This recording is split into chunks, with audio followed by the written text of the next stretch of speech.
David, as you know, the elites at these universities would say, well, there's no such thing as liberal bias. You know, there's fairness, there's academic openness going on. And clearly the kind of things that you've been writing in your last 4 books and clearly with this one-party classroom, your newest book, has really touched a nerve here. What have been some of the reactions, though, from the elites at these various universities? I don't know if they've had a chance to react to your new book yet, but how do they react to stuff you've been writing and saying? Well, they do what leftists, they do what left-wing leftists do. They call you names. They try to discredit you. They pretend you don't exist.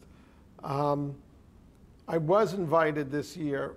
It's the first time I've been at this this is the 6th year I'm on this mission to reform universities. My books and my personage are discussed in every faculty club and every departmental or department in the American university system. Everybody knows who I am. But their response is to demonize me and not to deal with the arguments.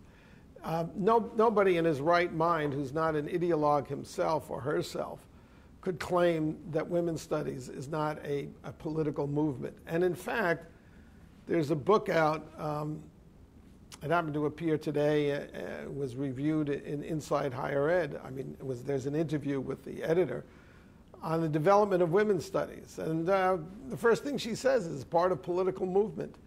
And in this book, I've written with Jacob Laxon called One Party Classroom. We quote the Constitution of the Women's Studies Association, which is allegedly a scholarly association. It is the scholarly professional association of the field, which tells you in the Constitution that the women's studies is a product of the women's movement, and it has obligations to the women's movement and women's liberation. This is not the manifesto of an academic discipline. It's the manifesto of a political party. At UC Santa Cruz, it's actually called the Department of Women's Studies, of Feminist Studies. It was created by Bettina Apteker, who for 20 years was a member of the Central Committee of the Communist Party USA, who tells us in her autobiography, and all this is in the book I've written, One Party Classroom, tells us in her autobiography that she was conflicted about taking an academic job because, after all, she was a revolutionary. And then she was told by another faculty member at UC Santa Cruz, Marge France, who also is a member of the American Communist Party, that was her revolutionary duty to become a professor. Whereupon she submitted as her PhD thesis a collection of political tracts. Now, a PhD thesis is supposed to be a research document. There's no research, and her tracts are just political diatribes. She just, cobbled them together, and that was her PhD thesis. Then, as she tells us in her autobiography, she transformed the introduction to women's studies into a political course, and she soon found that her classroom was her political activity. So it's in black and white. I mean, they tell you what they're doing, but of course the official academic world is in denial. They don't want to concede that this is the case. Now it's clear, people like Bettina Apteker, come out of the communist movement, were communists, are still communists in many cases.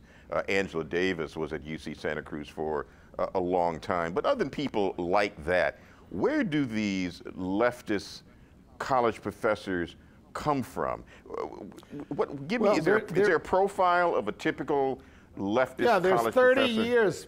Yep, Joe, there's the indoctrination process in our universities. That's an indoctrination in neo-communist ideology, is the way I would put it, but in radical ideology, has been going on for 30 years. So they've been trained in these schools themselves. The first generation of radical professors is post-60s, probably You know, many of them became faculty members in the 1970s.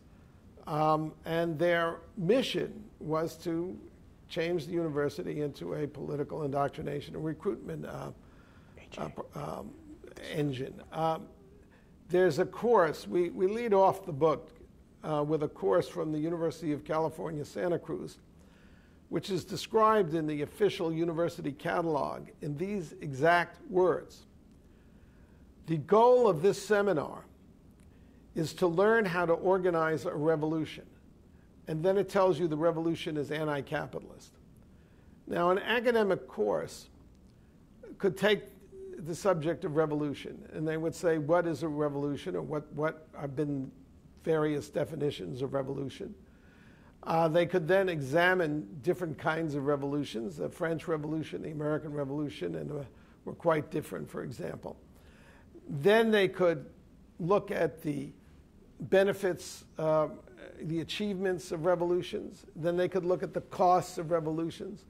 Then they might ask the question, is it a good idea to have a revolution in a democracy like ours, where if the people are unhappy with their government, they can vote to change it?